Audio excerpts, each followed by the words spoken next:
This meeting is being live streamed. Hello to everybody listening and watching. Welcome to our guest speaker conversation in the inner sanctum. Our guest speaker today is the wonderful Stephen Simon. Welcome, Stephen. Thank you. Hi, Karen. So before we start, I'm going to really irritate you. You're going to irritate us? I'm going to really irritate you because I'm going to say an awful lot of nice things about you. And I know you're going to say, all right, just get on. You just get on with it. Just get on with it. But I can't start this without saying thank you, Karen.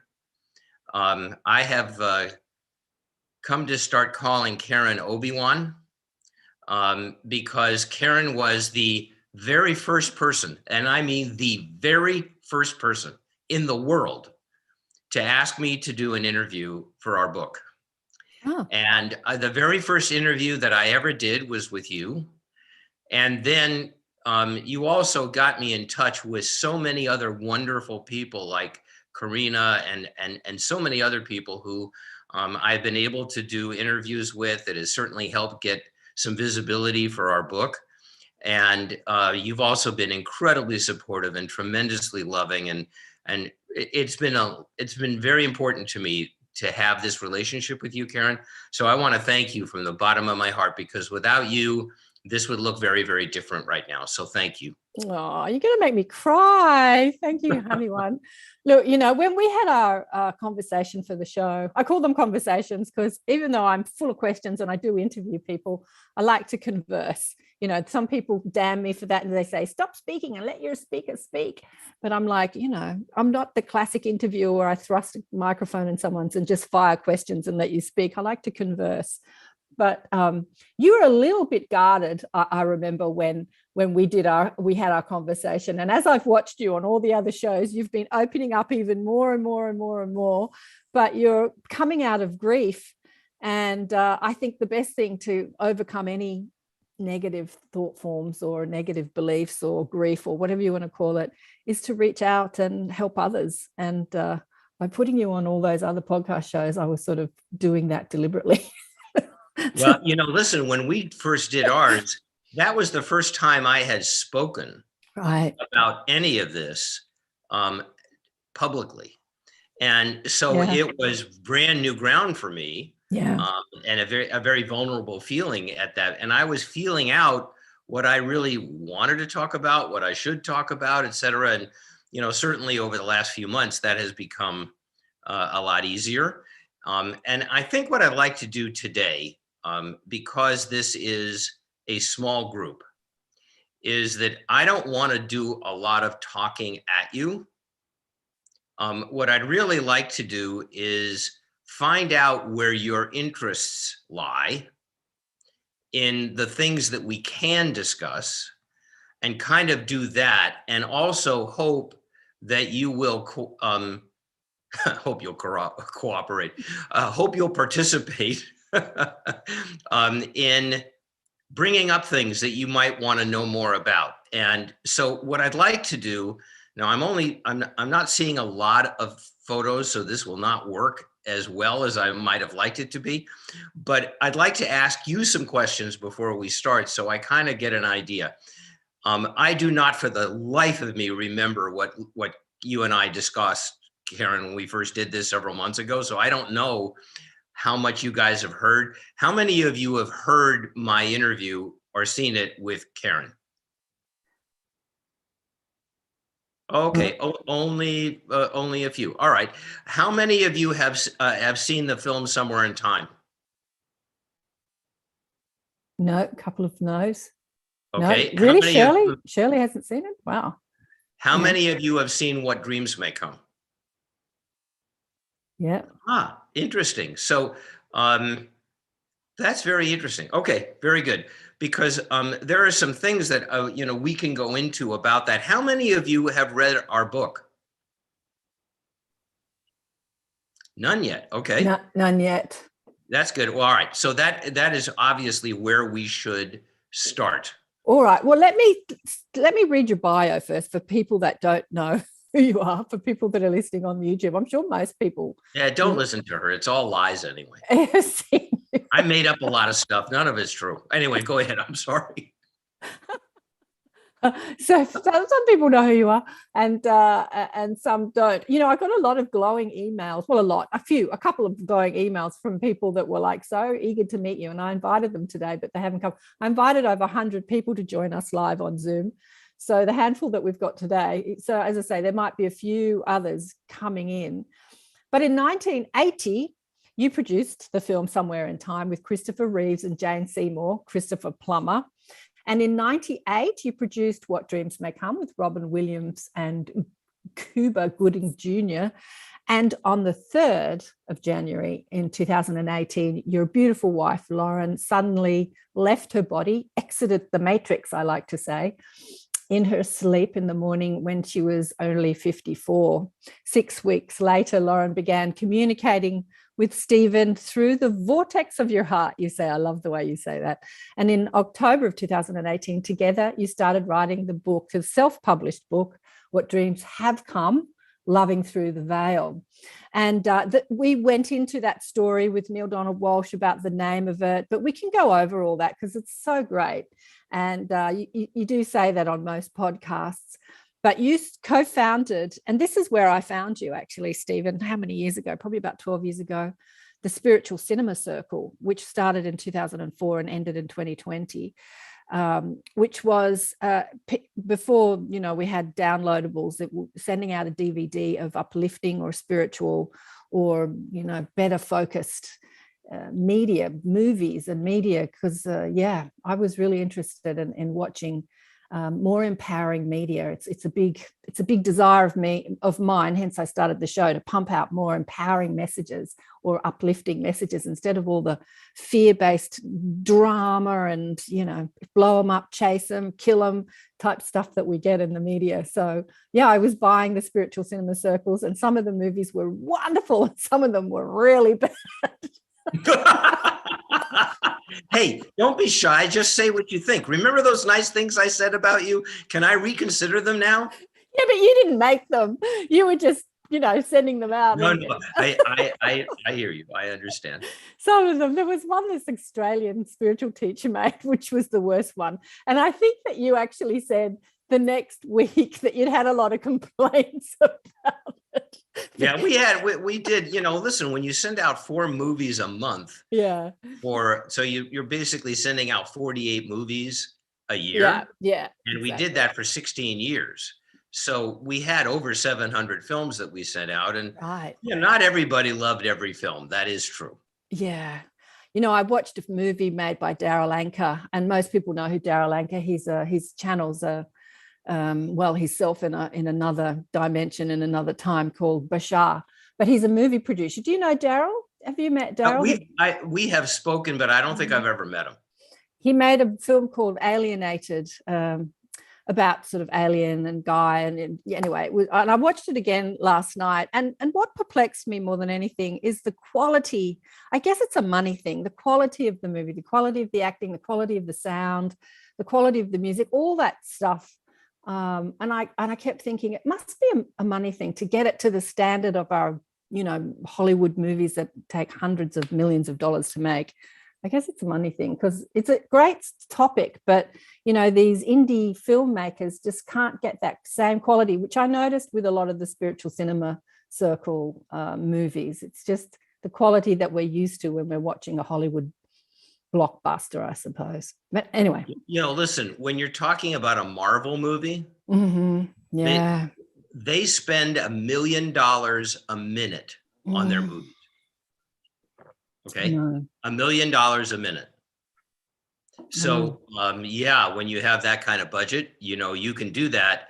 And indie films definitely don't have those kind of budgets. But, you know, really what we've really focused on with the Circle, and what my life has really been focused on, is basically story. And when I work with young directors, I would always tell them, you know, look, don't fall in love with the equipment. Don't fall in love with, I got to show what I can do with the camera and stuff like that, that's the dark side of the force. Don't go there. The light side of the force is human reactions. And you're supposed to walk out of a movie having no idea that anybody directed it, that you just saw a story and the story hooked you in, and that's the way it's supposed to be. And certainly it was one of the big challenges we had with What Dreams May Come, because we had to create an entire afterlife experience, which really had never been done before to the extent that we did it. So look, here's what I think we should do then. I think we should start a little bit with my story and how our book came about, because my life has been focused from the time I was born on getting to this moment. And I'm very conscious of that. I have had a very, very purpose-driven life when it comes to what I'm doing out in the world. You know, my family, my wife, our 5 kids, our 4 grandchildren, those are the most important things in the world to me. But my work out in the world has been very important as well. And it's very, very clear to me now at the age of 75 that I came here to be a filmmaker, and I came here to make spiritual movies. There was no question about that from the time I was very young. When I was 5 years old, my dad died. My birth father passed away. And my mother remarried actually very quickly after that, and we moved into a new house. And I would tell my mother and my stepfather at the age of 6 that there was a man in my wall every night. And they said, well, are you scared? And I was like, no, I'm not scared at all. He's very nice. He's here to help me. And I actually like him. Well, it took me years to realize that that was my dad. There was a time when I was directing my first film, a little movie called INDIGO, that I didn't know how to set up a shot. And I was very, very low budget film, and we didn't have a lot of time. And I remember just walking away and just addressing my dad, who I had not seen in, I don't know, 40 years. Who my dad was a director and a producer in the 40s. And I think some of the people on this panel will remember people like Red Skelton and Lucille Ball and the Marx Brothers and people along that line. And he worked with them. And he gave me a shot that went into my head, and that's what I used. So I was connected with that from the beginning. The movies that I loved watching when I was growing up, Lost Horizon. If you do read our book, you'll see that our last chapter is called Lost Horizon. It has a very, very, very particular meaning to me. But The Ghost and Mrs. Muir, It's a Wonderful Life, films like that. So I went along, I did different things in my life. I went to law school, became a lawyer, knowing I would never, ever really practice law, which I didn't.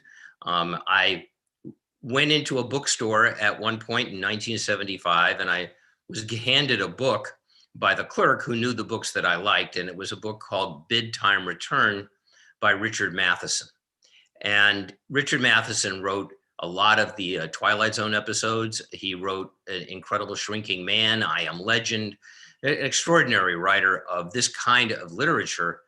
And I read this book and I thought, that's it, I got to get into the film industry. So I went to a very prolific film producer named Ray Stark, who I had known since I was a kid, and begged him for a job as his assistant. He initially resisted because he was best friends with my mother, and his wife was best friends with my mother. And he said, so let me get this straight. You want me to take you away from the practice of law so you can get into the film business, and your Jewish mother is not going to kill me?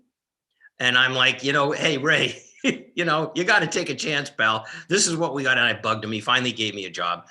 First meeting I had was with Richard Matheson. I found him. I told him I was going to make his book as a film. Didn't know how to do it, but I was going to do it. And 3 years later, it became Somewhere in Time, which is another story. So when we were prepping Somewhere in Time, he gave me the galleys for his next book, which was What Dreams May Come. Took me 20 years to get What Dreams May Come made, which is a whole other story. And then we started the Spiritual Cinema Circle, and I produced and directed Conversations with God, the film based on those books, and INDIGO. So everything was leading me and had led me into this world of bringing spirituality more into film and doing it mostly with love stories, because I'm a great believer in listening to your heart. There's a lot of our book is about listen to your heart. And I realized every time I got away from listening to my heart, the universe kind of had sometimes gentle and sometimes not so gentle a way of bringing me back. A sledgehammer moment, darling, a sledgehammer moment, I call them. I'm sorry? A sledgehammer moment, I call them. Yeah, yes, let's have a moment. Well, so we were operating the Spiritual Cinema Circle, and we used to send out our movies to our subscribers every month on DVD, and they could keep the movies. The movies went out the first week of the month. On November 3rd of 2011, I had a heart attack, and my heart stopped 4 times.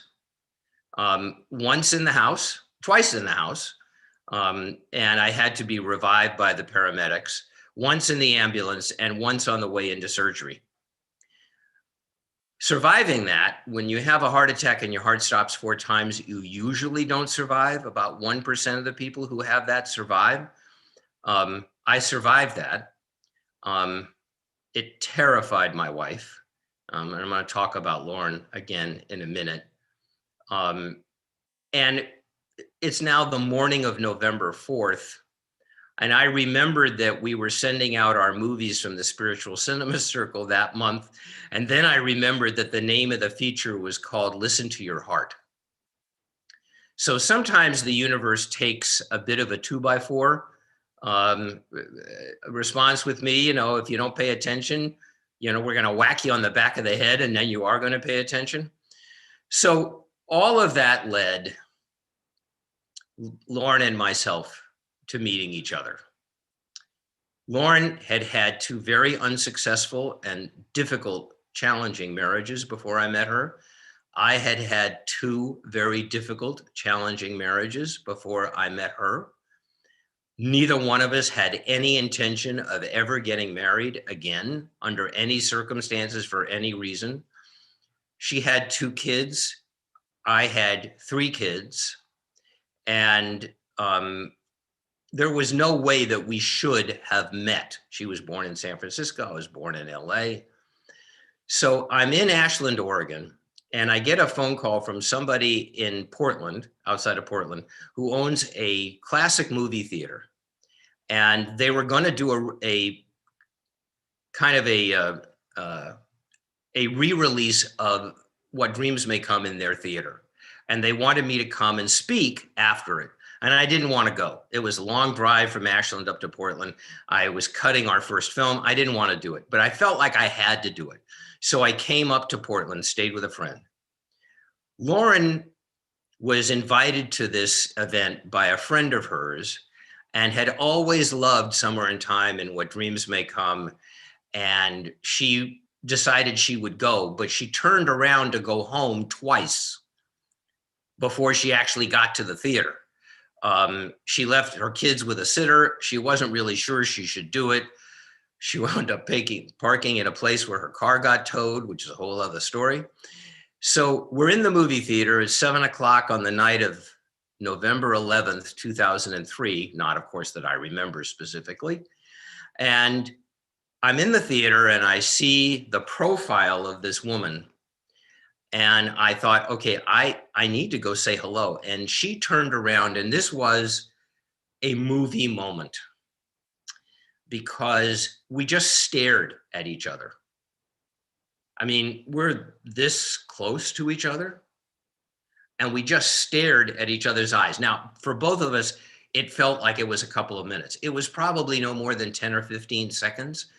But when we talked about it later, we realized that we both had exactly the same thought, which was, oh, there you are. I found you. We found each other on the night we were supposed to. And all of the lifetimes that we had had together before, and I'm talking about going back, not just centuries, I'm talking about going back millennia. Everything flooded in, and I was just transfixed by her. The movie started, I did my talk, she had to leave early. I didn't know that. I saw her walking up the aisle and I thought, oh my goodness, I only know her first name. How am I going to find this person? And I kept thinking to myself, turn around, please turn around before you leave, turn around. And sure enough, right before she went out, she turned around and looked at me. And at that point, I thought, okay, that's it. We're going to be together. And it took a couple of years, but we got married and I had the best time I've ever had in my life. I had finally found my companion soul, my intertwined soul, my soulmate, my best friend, my lover. Everything rolled into one human being. Lauren was a therapist when she was physical. Right now, I think as an angel, she's still a therapist. But when she was physical, she was definitely a therapist. And she worked at home. I worked at home. We were together 24/7, and it was an extraordinary relationship. Not unlike, I'm not going to say it was more special than anybody else because it wasn't. But for us, it was. Okay. January 3rd of 2018, I get up very early in the morning. I always have. I woke up, went to the gym early. Lauren was still in bed. I realized that she had stayed up later than me the night before watching television, which she often did. I came home. She wasn't up yet. It was around 8 o'clock, which was very unusual. I got buried in some other stuff. And a little bit later, I started to get a little concerned. I actually got very concerned. And I went up to our bedroom, and our dog Lola, our lab, was stretched out full length right next to Lauren. Lauren had her back to me, and I walked around the bed and knew that something was very wrong. And honestly, there was a part of me that knew from the minute I looked at her that she was no longer there. And I went up to her and I talked to her and I touched her, and she was cold. And I freaked out. I completely lost my mind. When I called 911, I found out later that they not only called the fire department to get paramedics up there, but they also called the police. And they told the police that you need to get to this house because this guy could be suicidal. Now, I wasn't. And they came and they talked to our kids. Two of our daughters came over right away, and they asked, "What are you doing here in the house?" later, and my daughters did, and they said, "Well, we were really concerned because your dad is so distraught. We were kind of afraid he might do something to himself." And our daughter Heather said, "Did you ever hear of the movie What Dreams May Come? There's no way in the world my dad would ever take his life. Not a chance in the world. No, forget about it. Go home." Well, I went into shock, and the next several weeks are a blur to me. However, Lauren and I had spoken a lot about what we would do when the first of us crossed over. We had actually spoken about it very specifically. Lauren was also a really gifted intuitive. And there were times when Lauren would go into trance. And one night she said to me, "We need to design our afterlife specifically." This was about 8 months before she transitioned. And we did a whole vision together, and I wrote everything down in detail. There were things now when I look back on it that I know that Lauren had a sense that something was coming. Lauren was 17 years younger than me. We thought I would be the first person to cross over. It turned out to be completely different. And for the first 6 weeks, there was no sign of Lauren. 6 weeks later, she made her presence known. I'm not going to go into great detail about that, how that happened, because I don't think it's important for us to do that today. But she made her presence known. And people have said to me, "How did you know? Did she speak to you?" The answer is, "Oh, absolutely, she spoke to me." "Well, did you hear her voice?" "No, I can't hear her voice because her voice is part of her body and her body was cremated. So her voice is no longer, that voice is no longer there. But Lauren's voice was in my heart. And the only way that I could explain this to people is that I felt her through my heart speaking to me. And I knew it was her because I knew of the way she spoke. And then also I was terrified that I was making it up, that I was so distraught and so brokenhearted over this transition that I was making up something that wasn't, quote, real, unquote. We can spend the rest of the time talking about what real means and what's illusion, but I really wondered whether I had lost it. And it took me months, and I mean months, of constant communication with Lauren for me to really finally understand that, of course, this was us talking. So Karen brought up something that I think I will go into because it's kind of a fun story. Do any of you know the Conversations with God books by Neale Donald Walsh? I see some nodding. Yes? Okay. So Neale had become a very dear friend of mine. And I actually produced and directed the film that was based on Conversations with God. Neale and I scheduled a dinner in Ashland. I went to go see him with he and his wife. It's very important for me to bring up at this point that this was at the end of September of 2018. Ashland was in a terrible drought. It hadn't rained in months. We're sitting in a restaurant. I'm facing the windows and Neale and his wife, Em, are across from me.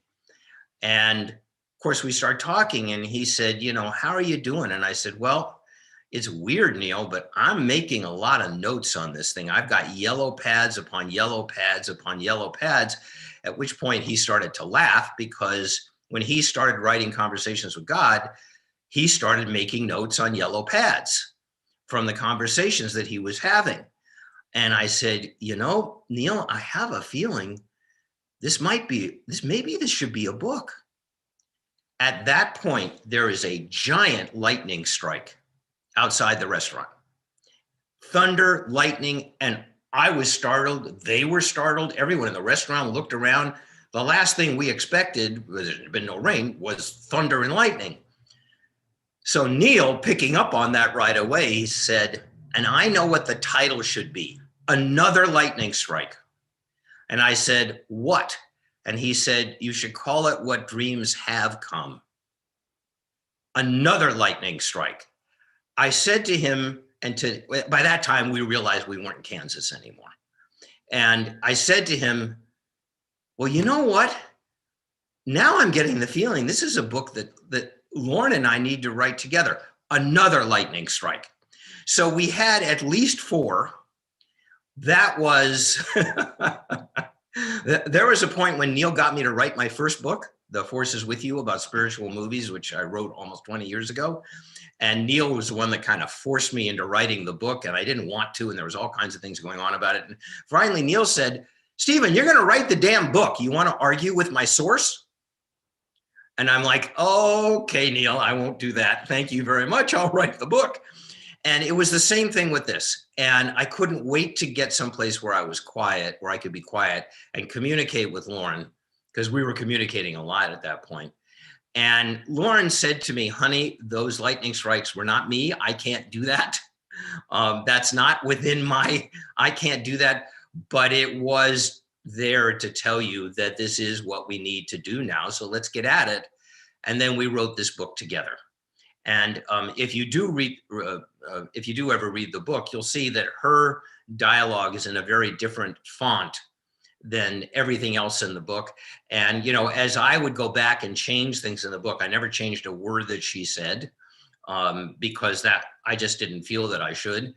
And we realized that this is something that we needed to do. Now, why? Most people have never heard of me, nor should they, okay? My last name is not Spielberg, it's Simon. There'd be a difference. But people know of some of the things I've done, like Somewhere in Time, like What Dreams May Come. And all of those spiritual movies, what are Somewhere in Time and What Dreams May Come about? They're about a man who falls in love and has to go to the other side of the veil to reconnect with his loved one. Well, gee, that's what I was doing. So everything in my life had led to this. I am retired from the film industry. I'm not producing any more films. I'm not doing anything other than this book. And I'm getting an evil eye from Karen because Karen has an idea. There are other things that I should be doing. We're going to skip over that today, Karen. And now my message out for everybody is, look, what we're going through, what Lauren and I are experiencing, the fun of it, the joy of it, the magic of it, the mystery of it, is something that is happening millions of times a day around this planet. We're not unusual in this, Is this an everyday occurrence? No. Is it rare? No. It is something that happens to a whole lot of people. And as I started doing some research, I found something from the University of Milan, which is a very prestigious university in Italy, that they had done a study and that found out that 60 or 70% of people who have lost a significant other, or God forbid, I think the worst experience that it can ever happen to a human being is losing a child. I cannot even imagine the trauma of that, that they do get visitations, but people were very afraid to talk about them, even with their close friends and their family, because people would say, well, you're a couple of tacos short of a combination plate. You've lost your mind, you're this, whatever you might say. And what we wanted to do was that, look, this has been my whole life. You've seen What Dreams May Come. You've seen Somewhere in Time, the things that we've done. Hopefully this will empower more people to feel comfortable about talking. And one of the things that I have said in the book, and I've said on every interview that I've done, is that there is an email, my own email address within the book, and that I respond to every single email I get. And I have made that commitment from day one. And to my knowledge, I have responded to every single email. I hope I haven't inadvertently omitted one someplace, but I want to do that because I want people to feel like they can communicate with me, that I'm here to listen, that I'm here to be a help if I can be. And the stories, the beautiful, beautiful stories of people who are connected with a spouse, yes, but also connected with children who have gone to the other side and are now connected with them, which is so poignant and so beautiful. That's why we set out to do the book. And it's why I'm so thrilled to be able to talk to folks like you about it. Now, there's a lot of other things that go on in the book. One of the things that I thought I would highlight today, and then I'd like to see if you have any questions. We're going to talk a little bit about What Dreams May Come and Somewhere in Time as well. But one of the things that we talk about in the book that has always just bedeviled me is this. So people have asked me, what's it like? What's the afterlife like? What is it? What does Lauren tell you? What is it like? And my answer is, it's not an it. It's not an it. It's not like it's this. It is malleable because of your own belief system. And it has always fascinated me that we have all these extraordinary religions and spiritual beliefs in this world. And yes, some of the religions have extremist side of them, some of them don't, but all of the religions of the world have beauty, true beauty within them. There are a lot of spiritual beliefs as well.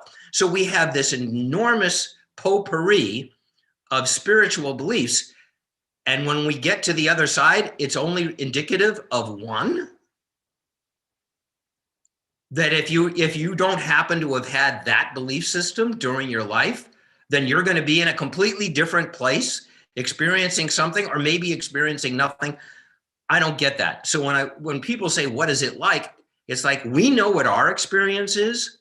Lauren has twice taken me with her and shown me a glimpse. And it was exactly and is exactly what we designed in life. And we are not alone in this experience that we're going to have and that she's actually already in. There's a wonderful author named Robert Monroe who described those experiences in the afterlife as islands of consensual realities, which I've always thought to be such a wonderful phrase. But if, that which you think becomes your world, well, if that's the case, that which you believe becomes your world in the afterlife as well, which is what we created in What Dreams May Come. That was the world, because it was Chris's vision of his wife's paintings and the paintings that she worked with.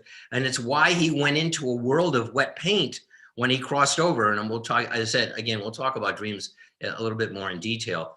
So everything has brought me to this point. And as you can tell, I love talking about this. I do want to talk to you a little bit about the films and some of the other things about this, but I want to see if anybody had any questions about this aspect yet, or any comments. And if you don't, then I'll move on to something else, but I want to give you a chance to do it.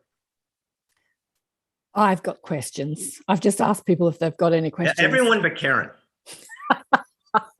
I've got questions for the audience. I always ask the questions that I know the audience are going to ask. First of all, you forgot to mention the most incredible spiritual movie that you ever made. And that was... Pretty on, dude. You got it. You read my mind, Stephen. You read my mind. Bill and Ted's Excellent Adventure with Keanu Reeves. And I also wanted to say, when you and Lauren discussed transitioning and one of you being on the other side communicating to the other, I thought, plot twist.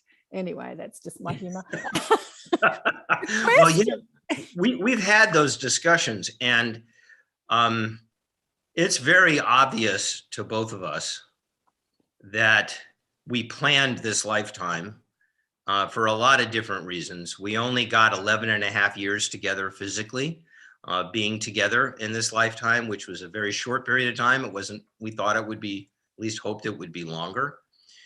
But one of us was going to have to transition for all of what's happening now to come about. And as Lauren has let me know, that was quite a discussion that we had in the afterlife. Quite a discussion because we both insisted on being the one left behind.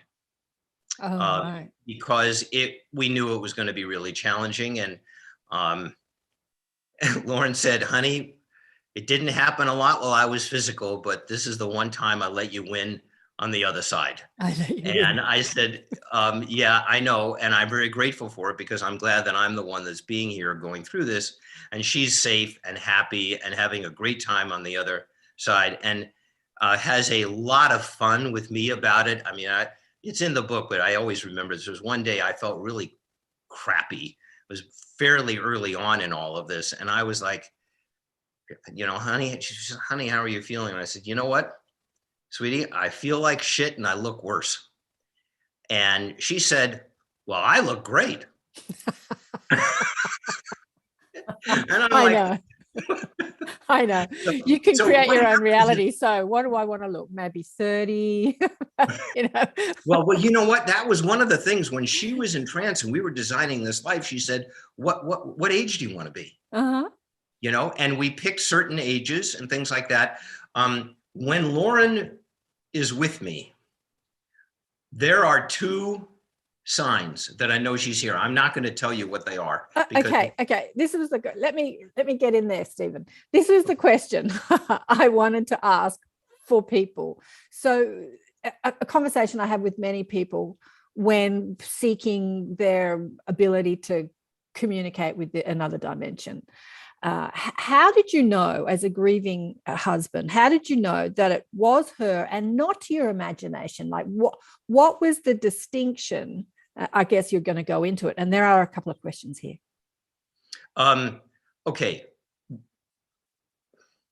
The best way that I can answer that question is the way we put it in the book, because we talk a lot about listening to your heart. It's the language of the heart. And it's a very different language than the language that comes from here. Very different. This is a computer, basically. a repository of our experiences and our knowledge and our thoughts and things like that. This is a feeling organ. It does not have words that are spoken. Our souls speak to us through our hearts. They speak to us through our feelings.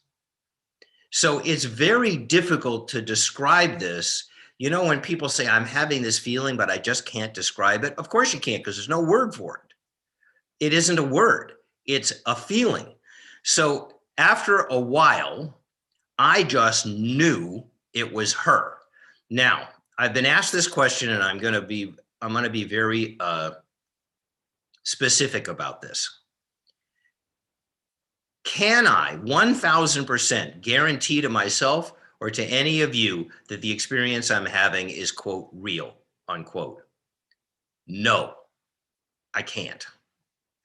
Because it's a matter of belief. And I know that, you know, when you go through grief, you can go through things where you can really think something's happening and it's not. All I know is that in my heart, I know it's real.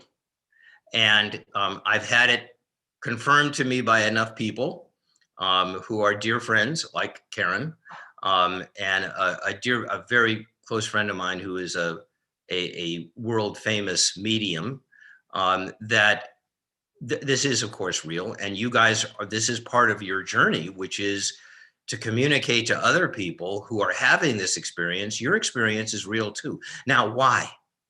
Why is the veil thinned over the last few decades, which it seems to have done? Why are we becoming more aware? Interesting question. I don't really know the answer to it.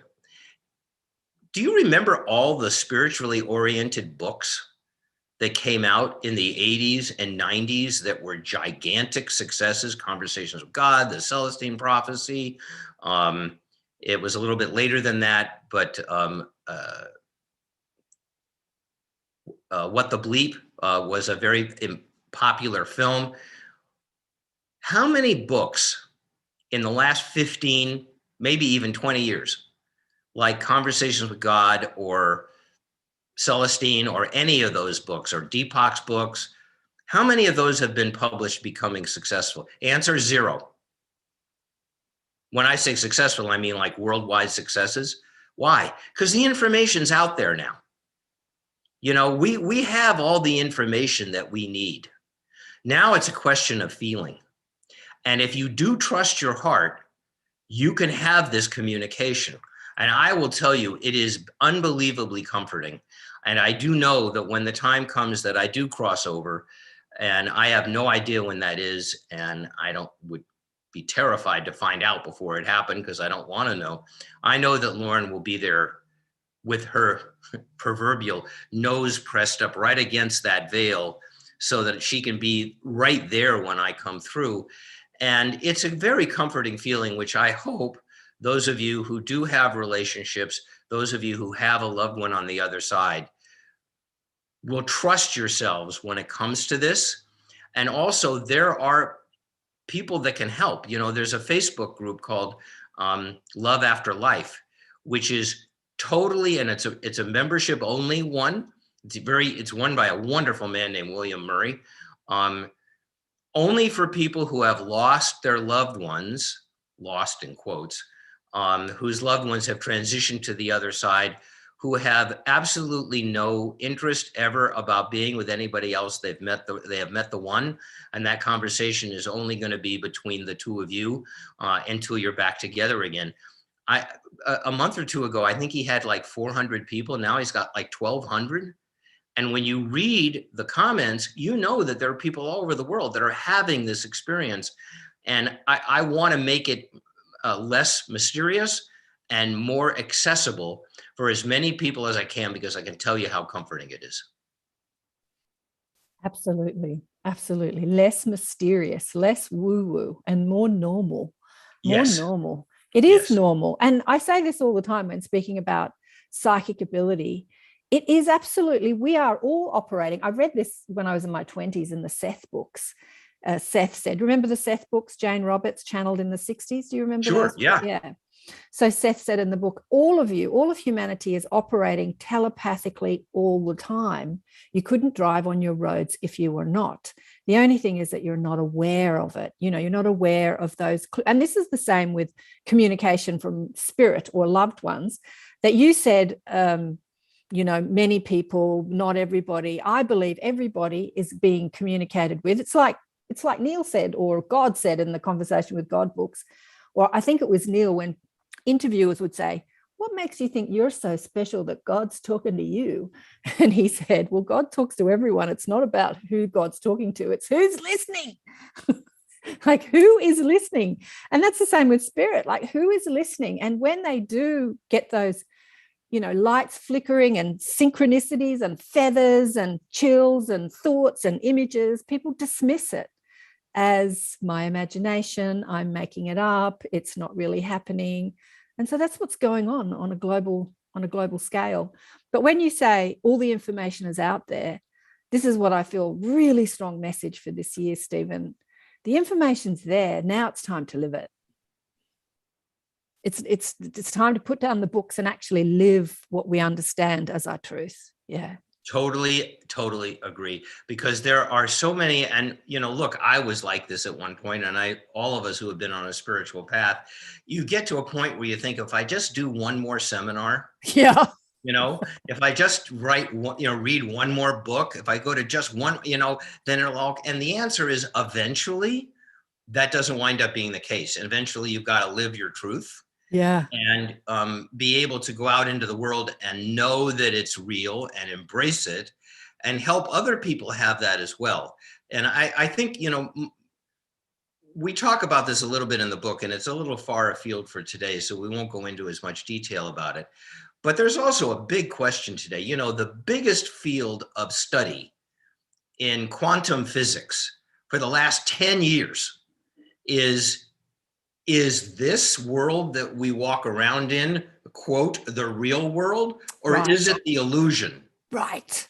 Is it the illusion? Is the other side the real world? Right. And this is the illusion. And there is a lot of proof for people who are involved in quantum physics that is the case.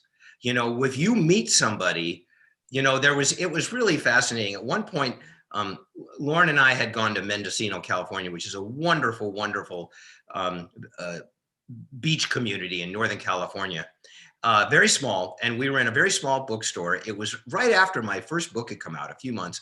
The book had done fairly well, but hadn't done that well. And we were in a little bookstore, and all of a sudden, somebody walks up to us with the copy of my book and says, oh, would you be willing to sign this? And I'm like, where did this guy come from in this little town? So we did it, and he walked outside, and Lauren, as I said, it was very intuitive. She said, come on, honey, we're going to follow him for as long as he'll let us. And I'm like, what? And we went outside the bookstore and we looked around, and he was nowhere. And he had just walked out. And we looked around, we looked down the streets, and he was nowhere. And I said, okay, honey, what was that? She said, he was here for you. That's it. He showed up, he was here for you, and he's gone. And those magical things happen all the time to people. You know, we get these messages directly from people, or we get them indirectly. This is why the Matrix films were such incredible successes, because at its kernel, it was about what is real and what is not real. And are you willing to take the red pill and find out what this is really all about? It's what the Avatar films are about. The Avatar, the original Avatar film. And he's making 3 sequels now in your section of the world, because he owns half of New Zealand now, Jim Cameron. And he's bought hundreds of millions of acres down there, and he's making 3 sequels and spending $1 billion of his own money to make those movies. So, and I've always seen movies as being a way to communicate all this with people in a way that really speaks to our hearts. It's more and more difficult to do that nowadays because of the film industry, which is a whole other conversation, which we'll leave for another time. But hopefully movies like this will still get made from time to time, and it will be for people who will get from it the inspiration that we all hope that we will get. Because when you're on this kind of a path and you realize that it is real, it is so comforting, beyond comforting. There's no way, and I mean, there is no way I would be able to even be coherent right now if this had not happened between Lauren and myself. There's just no way. Absolutely. Or maybe a way. Stephen. Okay. Because I would have, at that point, I would have figured out a way to meet you anyway. And then you could have helped me with something completely different, right? Yeah, you never know. Okay, there's some questions, a few questions here. Who wants to come on? Just put your little yellow hand up. If you can't, just pop it in the chat. So Shirley says, my daughter and I won tickets from a radio station to see the premiere of Bill and Ted's Excellent Adventure in Toronto. Still, it was such a funny evening. Kristen says, how did you and the others involved in what you had written for What Dreams May Come was really like the afterlife? What was, Kristen, do you want to ask that question, Diane? Unmute I'm sorry, say again? Let Kristen ask the question. Do you want to ask that question? Are you there? Unmute. Maybe she's not there. I really like the meaning of, yeah, she might be busy. Let me move on to Brad. I think we answered your question, Brad. Were you involved at all with the Albert Books 1991 film, Meryl Streep, called Defending Your Life? Where are you? No, Brad? I wasn't, but it's one of my favorite films. And that is such a wonderful film. And it's a great example of something that I learned very on in film, is that if you're doing comedy, people give you a lot more leeway as far as they're willing to suspend belief.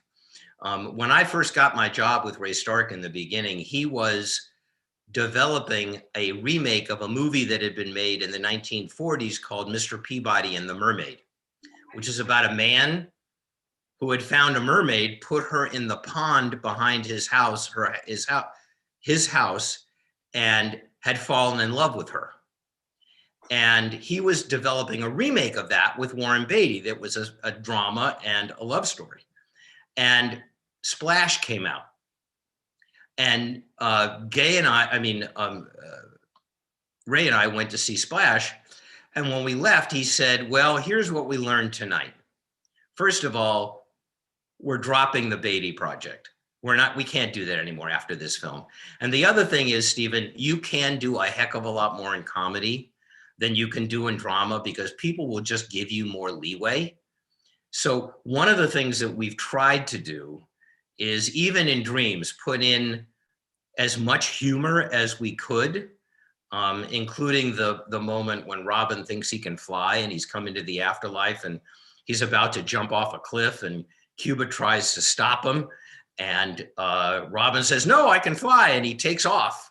And of course he plummets, 1,000 feet down into the valley. He doesn't crash, but because you're not going to crash, you're already dead. So what's going to happen? He does come to a soft landing. But as he jumps and plummets down, Cuba yells after him, I bet you're thinking, oh shit, now. So we got a big laugh in the theater with that. And that was something that we really wanted to be able to do. If you can put humor into things, it really helps. Humor is the best. Got to have humor. And Colton says here, I feel the communication with my higher self some days, and it's very intense. But then I have days where I don't feel it. Same with communicating with my passed on father. Is that normal? Do you have days when you feel a little disconnected, or maybe should I say feel like it's not as strong? I'm trying not to let those moments discourage me. Thanks. I definitely have those moments, Colton. I definitely have those moments. It's not like Lauren is here 100% of the time. Sometimes I know her energy's here and she does what she calls drive-bys. And often I don't even know she's around. Sometimes when she wants me to know she's around, there's a tell that we have between us that lets me know that. And there's another tell when she's actually really here. That doesn't happen every day. And there are moments in which I really want to talk to her, and I really want to know that she's around, and I can't connect with her because she's off doing other things. I mean, it's not like, the afterlife, you just sit around and communicate with everybody you've left behind. She has her own work and her own things that she's doing. I don't know what that is. We haven't gone into that in detail, and Lauren's answer is mostly that we need to deal with what I'm going through and not what she's going through. And she let me know very early on, there is no reason for you ever to spend 1 second of your life anymore worrying about me. I'm great. I am happy. I'm always happy. And, you're going to re-experience that when you're here, but I can't always be there, honey. I can't always be there, but no, it's not because of you. I'm not ignoring you, but there are things that I sometimes have to do. So Colton, it's totally normal. It's totally, and it's completely understandable. Don't let it freak you out, pal. Thanks, darling. You can unmute Colton wherever you are. Kristen, did you want to ask your question? You're back, I see. I just want to say thank you, Stephen and Kristen, for answering my question. That helped me. Thank you so much. You're more than welcome, Colton. Good for you, buddy, because you're young. And often this does not come to people when they're young. And it's a real great gift for you. It may not feel that at times. It may feel more like a curse. I understand. Yeah. But, it's a great gift because you're going to be able to be with this longer. And, who knows, at some point in your life, your story may be somebody else's inspiration. And True. When that happens, as Karen can well tell you, because Karen has spent her entire career inspiring people, when that happens, it's very special, and it's a wonderful feeling of warmth and like I'm doing good work in the world. So good for you. That's honestly my goal. Thank you. Thank you so much. You bet. Colton sent me the most incredible email, but that's a conversation for another day. Kristen, did you want to ask that question that you had before? Where are you? And do you want to come on camera? Probably not. I think I did come on camera. Can people see me for real? Yes, we can see. It's just a little dark because the window behind. I know. It's sorry about the window. Yeah, it's all right. Yeah. So my question goes back to what I thought at the time of watching What Dreams May Come when it came out in the theater with my now late hubby, and that is, now you're speaking about this thing, the different islands of consent, which, oh my gosh, that's totally what I would picture it as. But when you guys were writing, or whoever came up with the story and making that movie, did you know? How did you guys know that that's what the afterlife was like? Like, was this channeled information, or somebody had a vision? It's a great question. And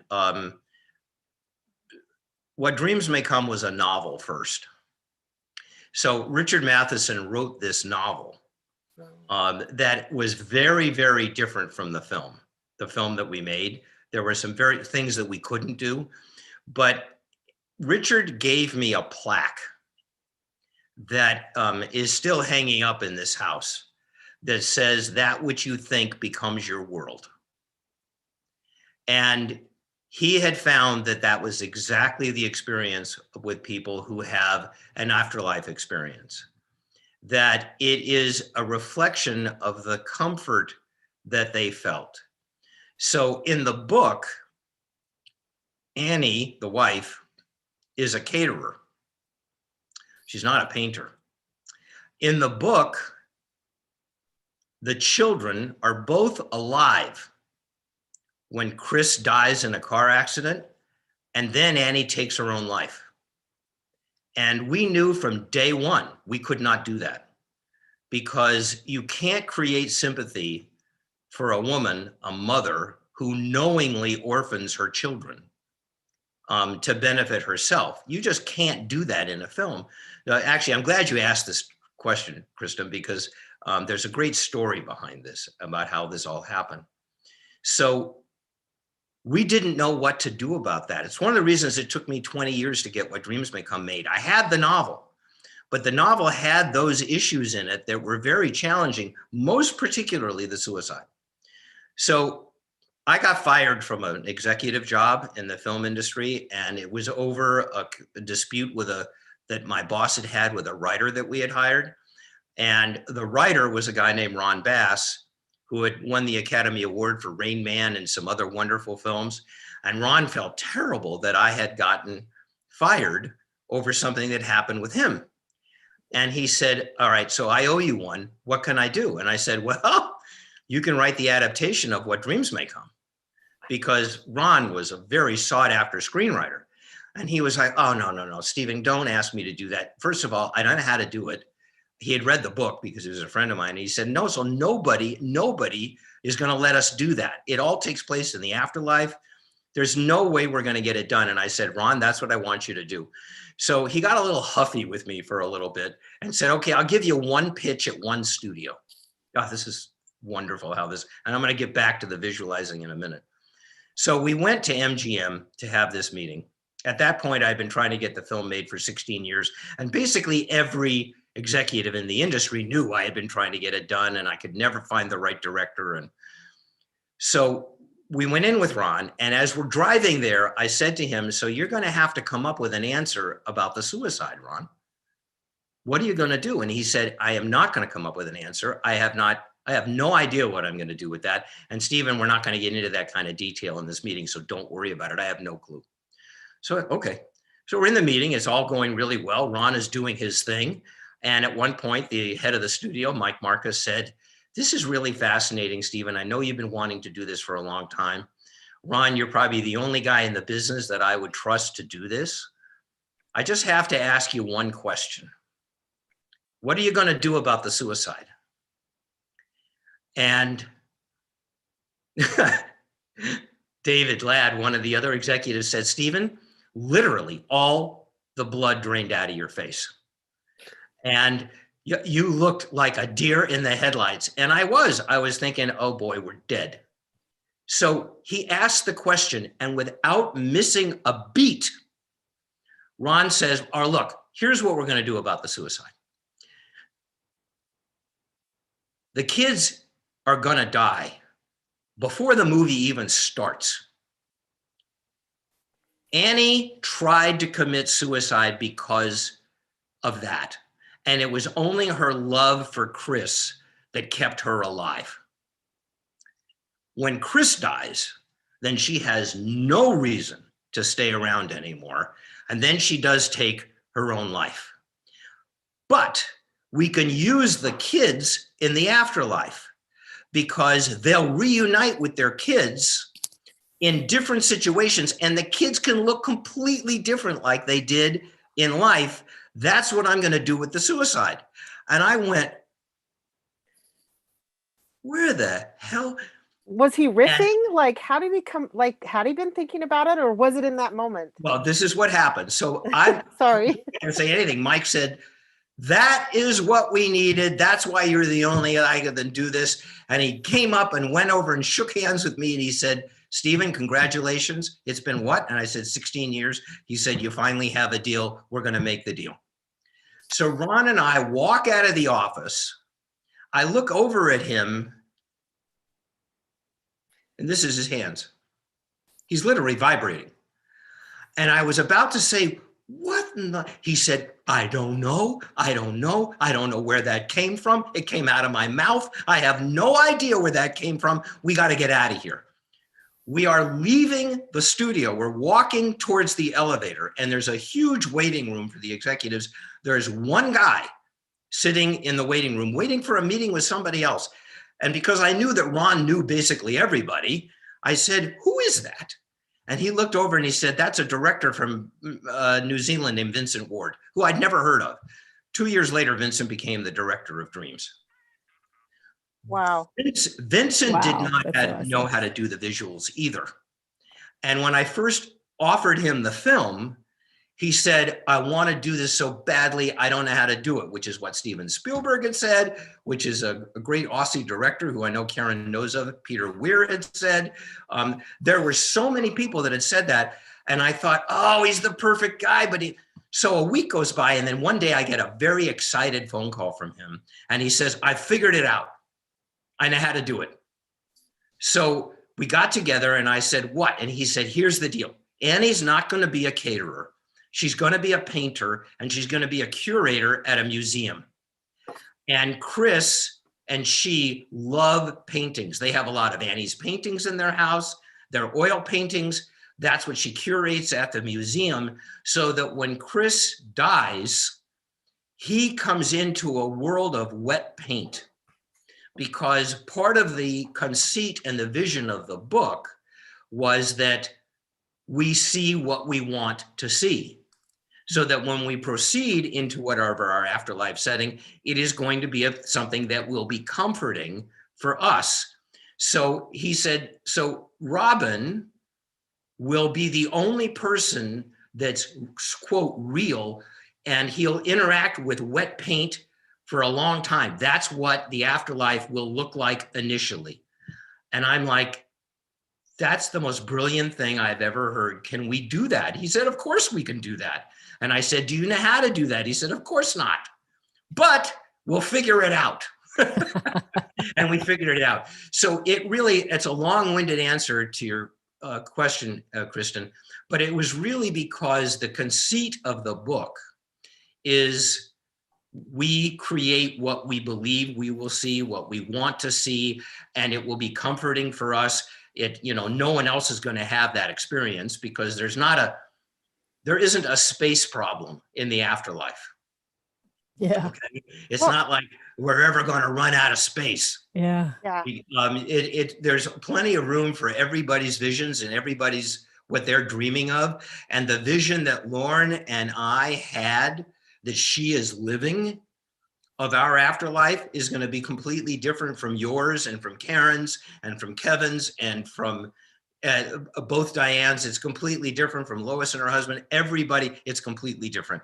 Anyway, that is what happened in dreams. I'll tell you one more dream story because I wanted to do this anyway. Hang on. There's just a couple of comments here. Angela says he channeled it in the moment. Angela's a channel. He channeled it in the moment. She's like, picked up that. He absolutely did. Kevin's like, fascinating example of how the universal consciousness directs and communicates with us in our current physical reality. Absolutely, Kevin, all the time, happening all the time.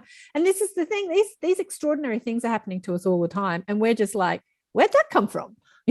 Anyway, education. Absolutely.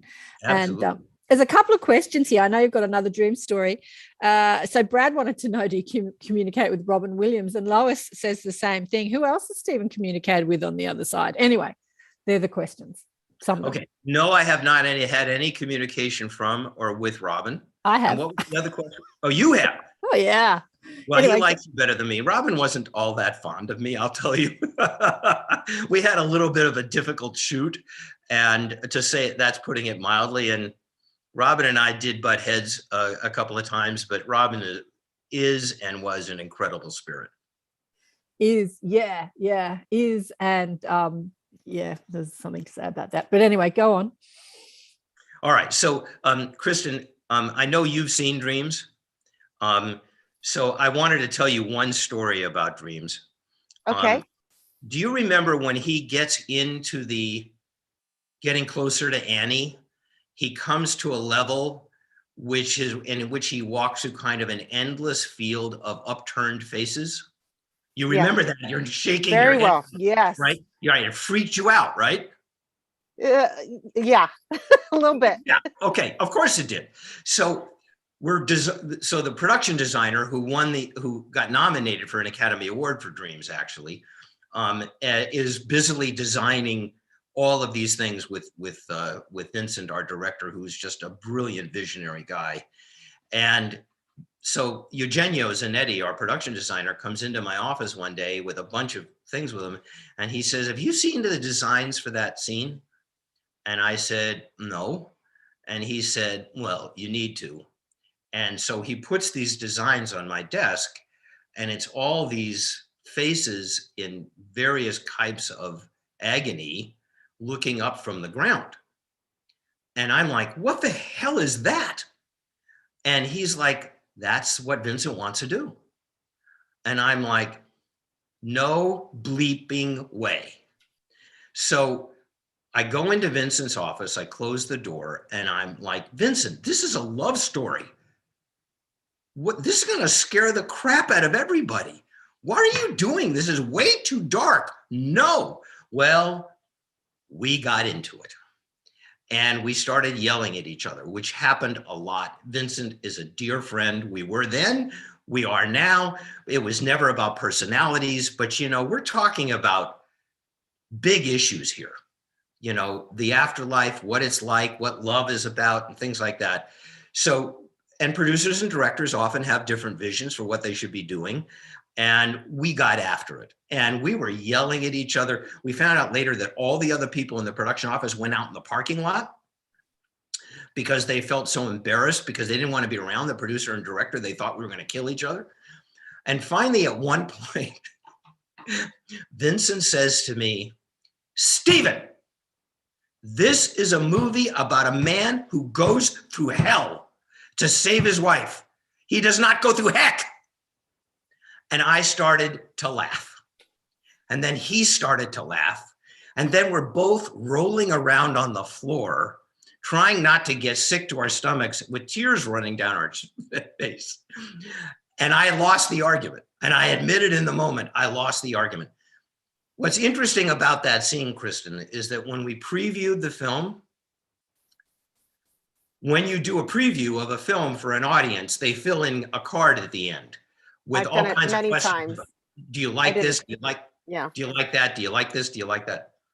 And that scene always got the most votes from people for their favorite scene in the film. And it also got the most votes for their least favorite scene in the film. So it really created that kind of conflict. And for me, if you make a film that people say, yeah, you know what, it was pretty good, I enjoyed it, I don't want to make a film like that, I don't know if you ever saw the movie Tootsie, but there's a line in Tootsie, Bill Murray, who is his friend, plays a playwright, and he's talking about a play that he had open, and he said, people come up to tell me they enjoy the play. It's like, yeah. But the guy that comes up to me and says, man, I saw your play. What happened? That's the guy I want to talk to. Well, it's kind of like that in film. I think when we previewed the film, we would always go out into the parking lot or the parking garage, and people would be having those kinds of arguments. Yeah. People either loved Dreams or they loathed it. And to me, that's art. To me, that's art. You don't want to make something that doesn't impact people. Anyway, there's a lot more Dream stories, but I think I'll leave it at that. And they remembered it, whether they loved it or loathed it. Yeah. They remembered it. It's not something you could forget. So it's getting the message across. At least it's opening people up to the conversation. Yes. Yeah. There's not huge amounts of questions here. Has anyone else got some questions? But I wanted to share, Kevin, do you want to come on and share with Stephen your story about chatting with your family and friends in the afterlife? Hi, Karen. Yes, I can do. I don't want to steal the show because I'm just fascinated by what Stephen's got to say. And I'd love to say in a comment, the two movies you mentioned, Somewhere in Time, that had a great impact on me when I watched it for the first time. And I watched it several times because each time I watched it, I felt the empathy of it, but also it was real to me. It wasn't like a fantasy or a dream. It was a real reality with the people that were in there. So, and What Dreams May Come, one of my favorite movies. And in fact, I just watched it recently with some friends that came over from the UK, and they hadn't seen it. So we watched, and they loved it as well. It just, and the way you got the message out there about the afterlife, as it were, was just fascinating, And so I'd like to thank you for making the movies because I enjoyed them immensely. And they did have an impact on me, on my spiritual side. And my spiritual side started when I was 8. And I met with many of my deceased family members and friends. And I'm able to travel between the different dimensional frequencies. And that's all they are. At the end of the day, we have a frequency down here that's one of the lower frequencies. And as we do that transition to the next higher frequency, then we have a reality there as well. And then we can go up those conscious scales, as it were, and meet with the higher dimension beings and continue right up to the angelic realms and right up to source energy itself. So just fascinating. And now I know who you are. I didn't know you before, so now I know you. So and I'd love to thank Karen again, because Karen's such an amazing person. She's introduced me to others that have helped me on my spiritual journey. And I just, as you said, Stephen, I think we're all on this journey together, and we help one another. And that spiritual side of us is who we really are. And once we open up to those realities, then it changes our reality here at the moment. And I think that's where we're heading, and expanding that understanding of consciousness. So I'd just like to thank Karen again. And Stephen, I've been fascinated by your story. So thank you. Hey, Kevin, thank you so much. That's very, very much appreciated. And I appreciate that enormously. Thank you. And I'm glad that you enjoyed Somewhere in Time, because I want to tell everybody a story about that in a minute. But if we have any other questions, because I think there's a story about Somewhere in Time and Christopher Reeve that everybody will enjoy.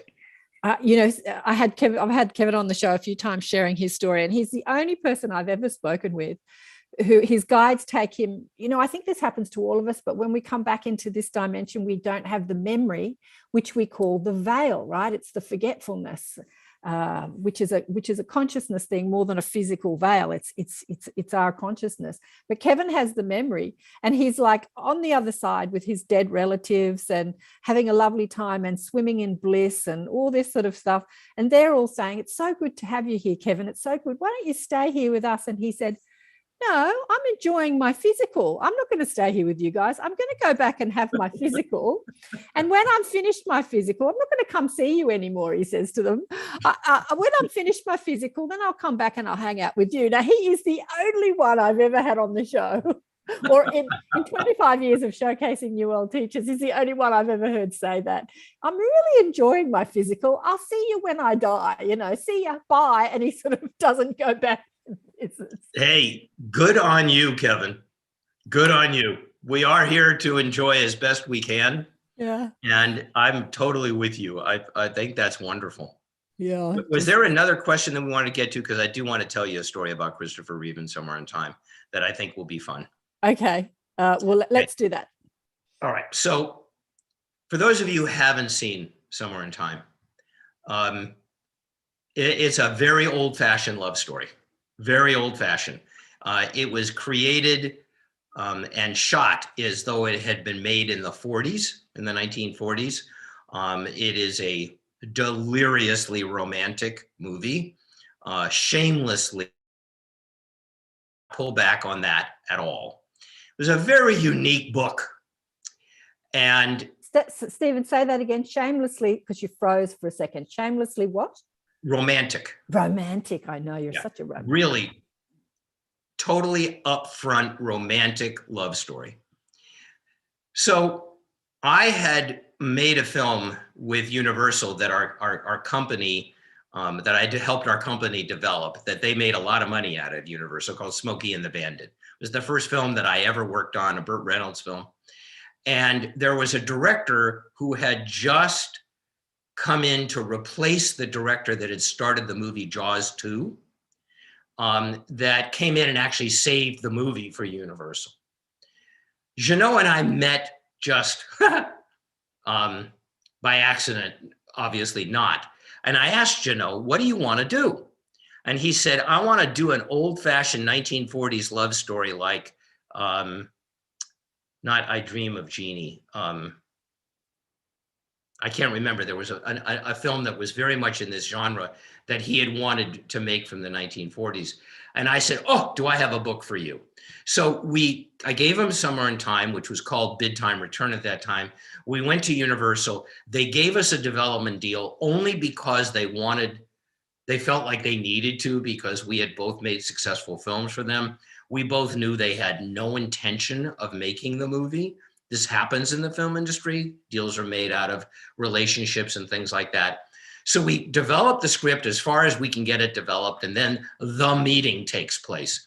Anytime you're developing a film, there's a moment in which you meet with the people who are running the studio, and they either say, we're going ahead, you've got a green light, or you know what, we love you guys, but we're not going to make this movie. So we go and have the meeting with this great guy named Ned Tannen, who was running Universal at that time. And we sit down in the meeting, and he looks at both of us and he says, you know, I love you guys. Now, I knew exactly what was coming. And before he could say we're passing, it jumped out of my mouth, what if we get Christopher Reeve? Now, at that point, I thought Jeannot was going to kill me. And I thought I had just made the biggest, dumbest mistake of my life. I had not even yet produced a film yet. I'd been working for Ray Stark for 2 years. This is going to be my first film. And the reason it was such a ridiculous thing to say is it was January of 1979. The month before, December of 78, is when Superman 1 opened.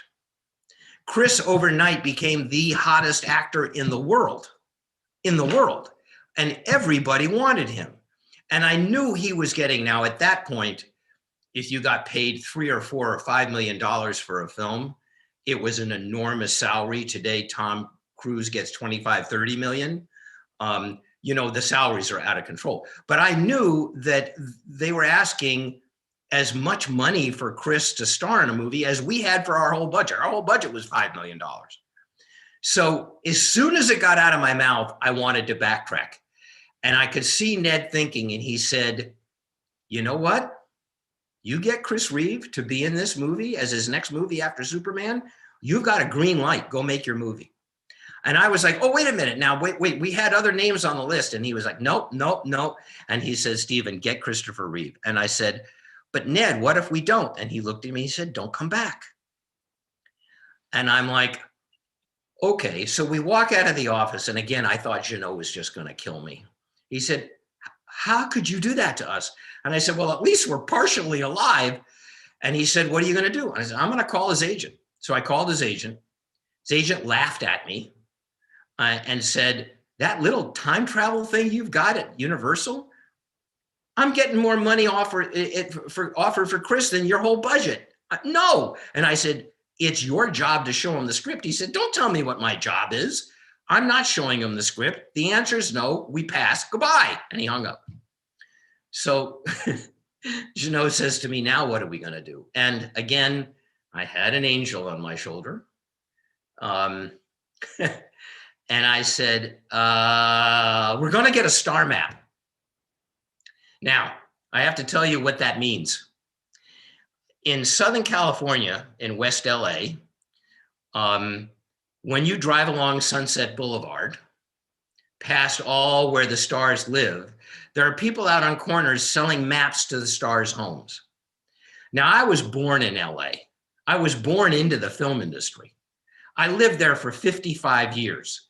I knew those maps were total fiction because you can say, hey, Bruce Willis lives in that house. And unless Bruce is out front mowing the lawn, how do you know if Bruce Willis lives in that house? We knew it was a racket. And Jeannot was sitting there shaking his head. And he said, what are you doing? He won't even be in there. And I said, yeah, but maybe he will be. So we get this map. And sure enough, there's an address for Chris for a house in the Hollywood Hills. And I said, okay, we're going. And he's like, we're going for what? And I said, we're going to go talk to him. He said, he doesn't live there. That's not his house. What are you going to do? And I said, I'm going to tell him we want him to see that. He said, you're out of your mind. And I said, no, I'm desperate. And desperate people do desperate things. And this is a desperate thing. I agree with you, but this is the only way we're going to get our movie made. Excuse me, Jeannot. So we drive to this house. We get out. We ring the doorbell. Jeannot is sitting there muttering. And of course, Chris answers the door. Now I'm like, and he couldn't have been nicer. Chris was such a great guy, totally untouched by success, just a great, great person, totally professional. And he said, hey guys, what's up? And I said, I'm a producer. He's a director. We have a movie at Universal called Somewhere in Time that we want you to star in. And then I said the key phrase that got us our foot in the door. I said, but your agent won't show you the script. And that I know from later from Chris telling me, that really intrigued him. And he said, what do you mean he won't show it to me? He said, he won't show you the script because he doesn't think it's the right thing for you. And and he said, do you have a script with you? And of course, I broke the world record running to the car to get a copy of the script, which I knew I had in the trunk. And I brought it back and he said, well, write down your phone number and stuff. And I'm going to read it tonight. I'll call you in the morning. So Joe and I both went home that night and didn't sleep very well. Sure enough, Chris called in the morning. He said, get your director, come to the house at whatever time. So we walk in the door and he said, all right, guys, sit down. I got 2 things to tell you. And we're like, okay, what? And he said, number 1, this is going to be my next film. This is exactly what I want to do. And number 2, I just fired my agent. Now, that agent never spoke to me again, needless to say. It was so worth it. It was so worth it. And later on, even after that, Chris was telling me, he said, your timing was so perfect because not only would his agent not show him the script, he got a $5 million offer for me to star in a movie about the Vikings. And I'm not talking about the football team in America. I'm talking the Vikings that came and conquered half the world. And I had a vision of myself wearing one of those giant helmets. And I thought, there's no way I'm doing this. I want to do this little love story. And that we got Chris, and 4 months later we were shooting. So sometimes miracles happen. And again, it was a desperate thing to do. Did I think we had any chance of finding Chris? No, I didn't. But I thought this is our only shot, and we did it. And anyway, that's how we got Chris. Oh, miracles. When the odds are stacked against you, you can still create what you want. I don't know if it's a miracle. I think it was determination, knowing that this was what you're going to do, not wondering, but no, this is going to happen. Like that determination. There's something to be said about knowing something is going to happen, even when everything's stacked against you.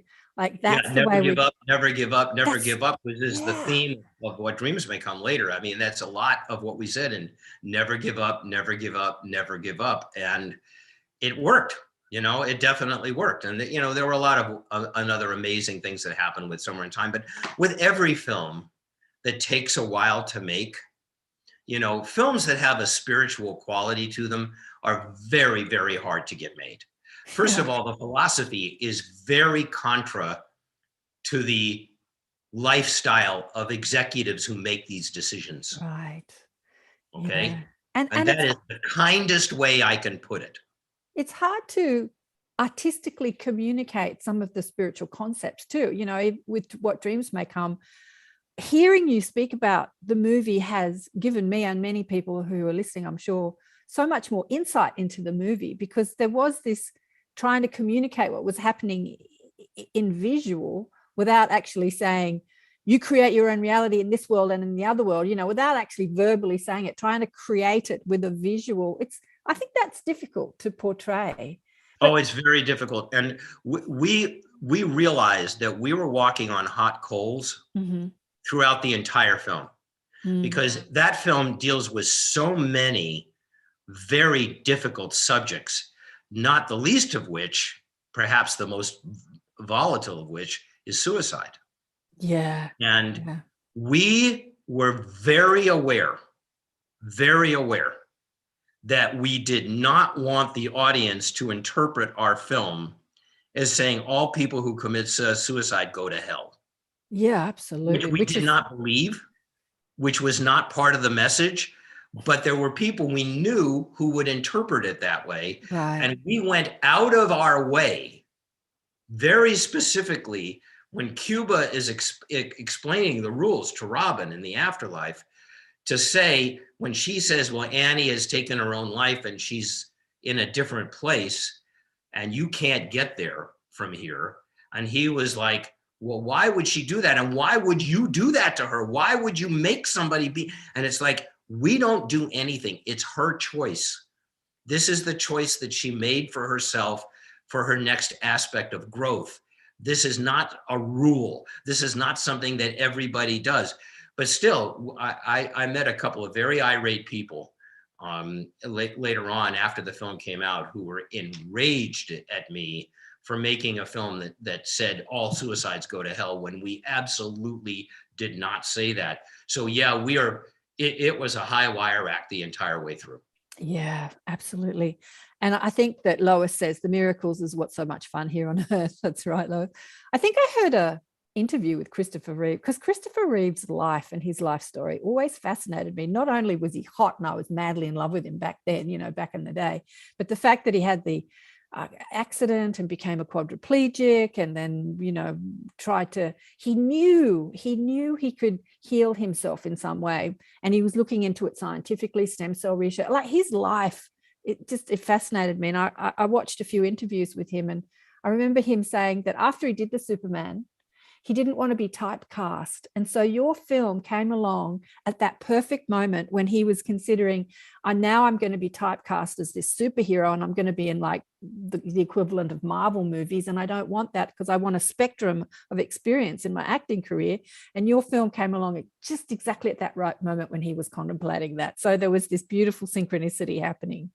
It was. I mean, it was absolutely the right time for him to do this. Mm-hmm. And Chris always had a great sense of humor for himself.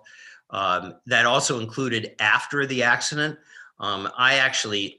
He and I were talking about me producing a movie that he was going to direct. If anybody's ever read Richard Bach's book, Illusions. Oh, yeah. We were going to do that book. And for a lot of reasons, it didn't happen. But I went to see him. And it was after he had started stem cell treatment. Yeah. And he could actually move his little finger. Wow. And I walked in, and he was in his chair, and we're talking, and he said, "You want to see my finger move?" And he was moving his finger. He said, "You want to see it again?" "I don't care if you want to see it again. You're going to see it again." And we were talking about various things that had happened. I don't know if any of you remember the actor Treat Williams, but you would probably know him if you saw him. And he was a very close friend of Robin's and of Chris's. Chris. And he was telling me that when Chris first came to see him, he walked in the room. He said, "Hey, Chris, don't get up."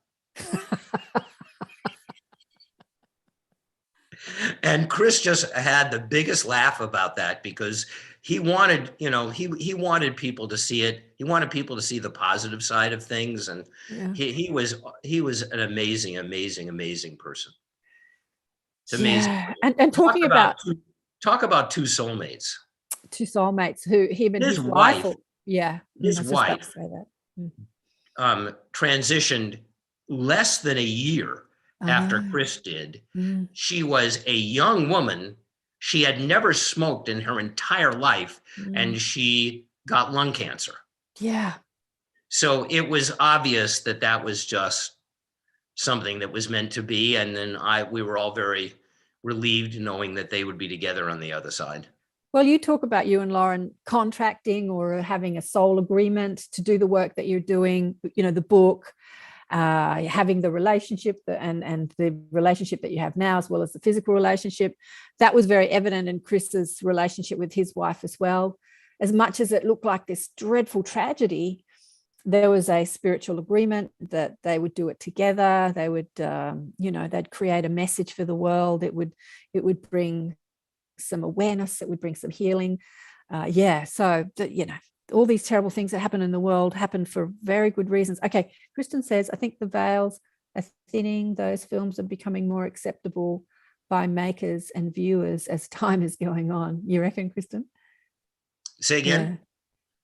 Yeah, I know. There's a lot of concepts. There's a lot of concepts being explored in like Netflix type movies that are very parallel realities, dead people. There's a movie, it's a vampire series.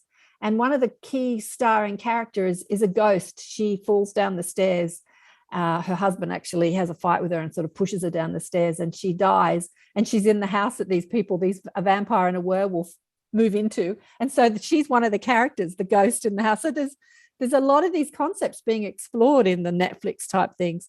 Brady, you have a question. Do you want to ask Stephen your question, hon? Where are you?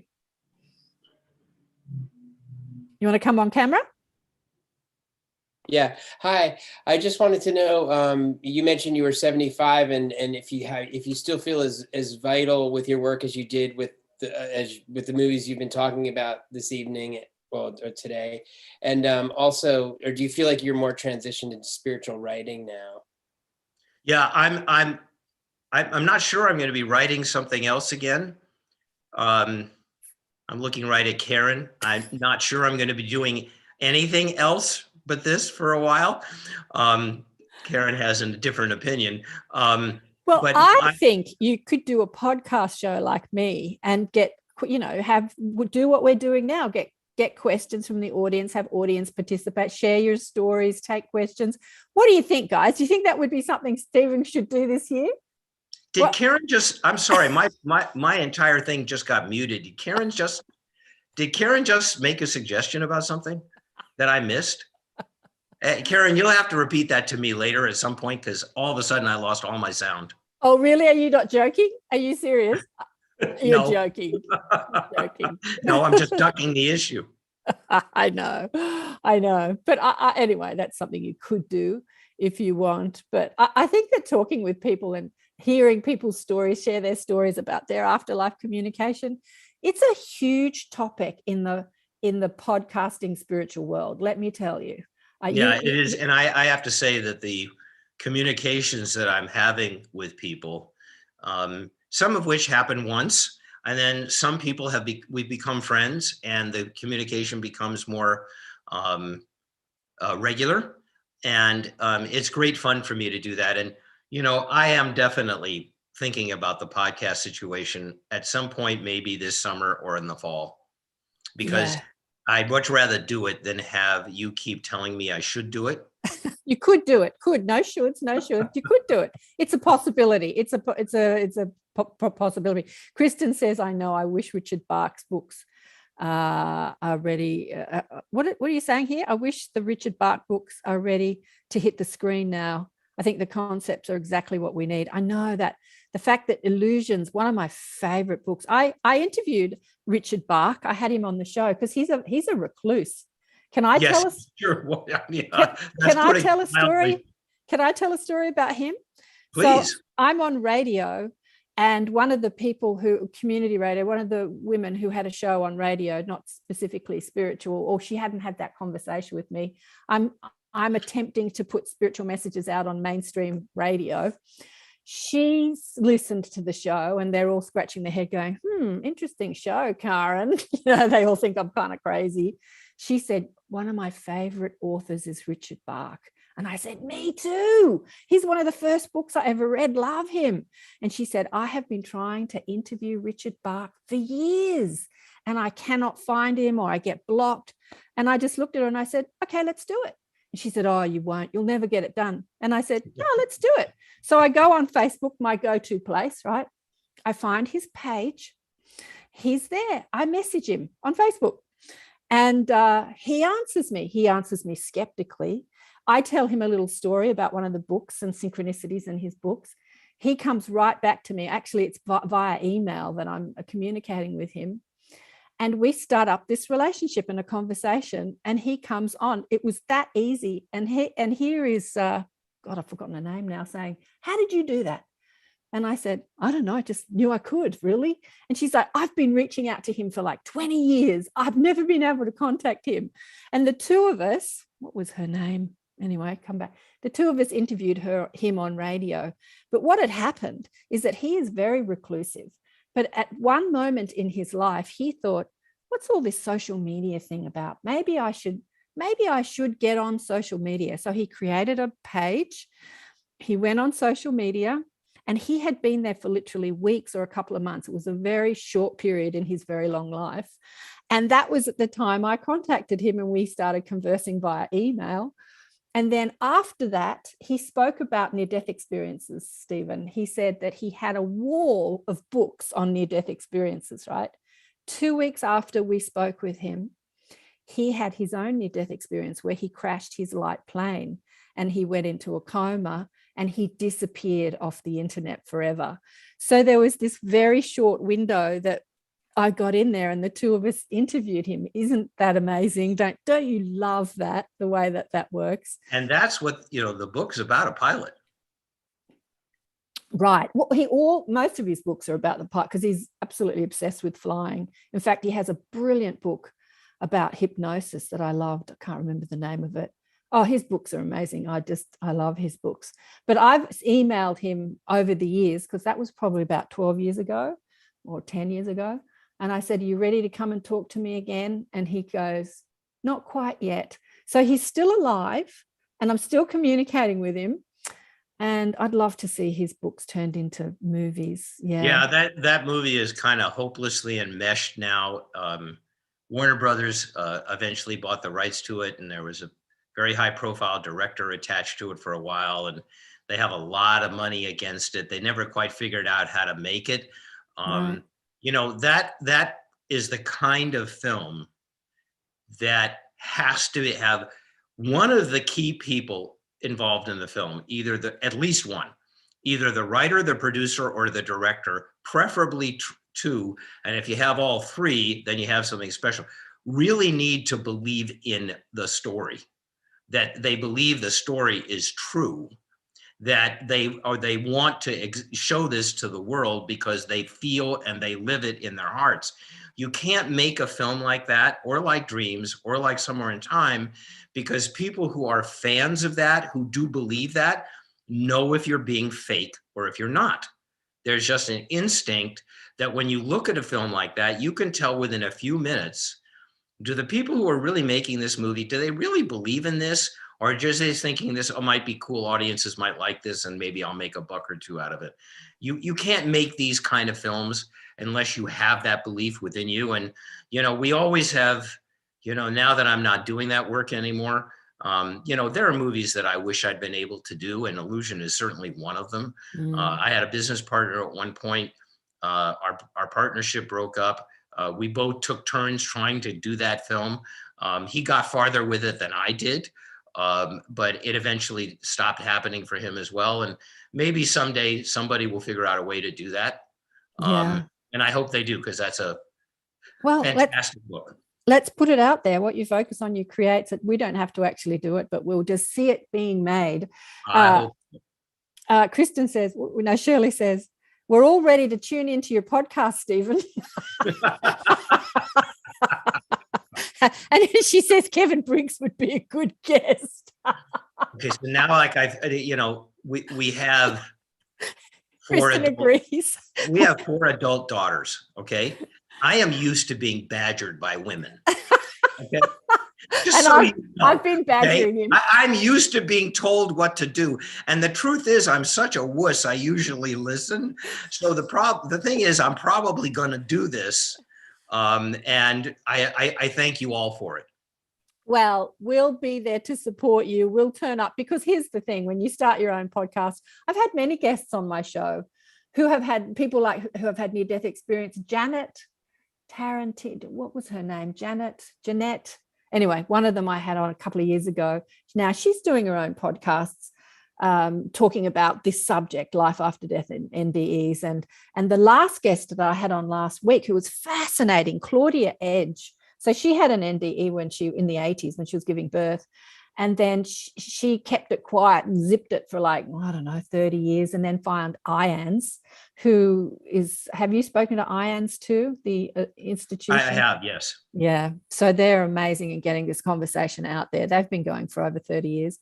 And she had all these other experiences, and she thought that hers was really dull because she went to the place where she was engulfed in absolute unconditional love, but it was like a spacious, she says it's not a void, but just this spacious nothingness, because she was just out of her body for a minute here. It seemed like forever over there. But she kept asking questions. Why didn't I get more communication? Why didn't I meet my spirit guide or my dead father? Why? Rockets of desires shooting out of her. And then her spirit guide came to her in dreams, and she has what she calls now spirit school, where she goes to sleep every night and she gets all these lessons and has clear memory in the morning and writes them down. fascinating information. We'll put her on your podcast show, Stephen. No, if I do this podcast, guess who the first guest is going to be? Me? Well, the first podcast no one listened to because nobody knows you've got a podcast, but I do that often with people. I'm often people's first guest, like Third Eye Salon. I was one of their first guests. No one listens to you because they've got no audience, because you have to gain an audience and gain momentum. You're welcome, by the way, Kristen. Thank you. Thank you for the good. But well, we've reached our couple of hour marks. My husband and I asked to go to spirit school every night. Do you go, Lois? Do you want to come on camera, hon? I'm going to spotlight you. Do you want to say that? You've got to unmute yourself. Yeah.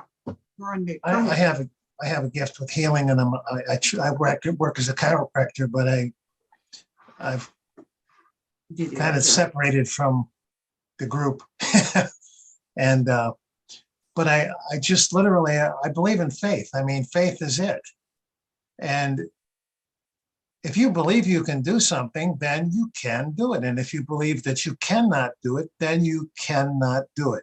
That's how much power you have. So I would say, God, I want to go to school tonight, but I don't have the ability to recall where I was, but I get a new idea on something that can heal the body.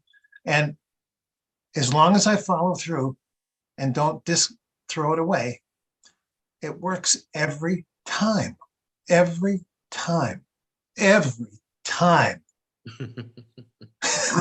Right now, I'm in a dispute with a neighbor, long story, and it's legal and it's different things that I've never dealt with in my 78 years. So I'm like, I don't know what to do. But every night I ask God to show me what the next step is.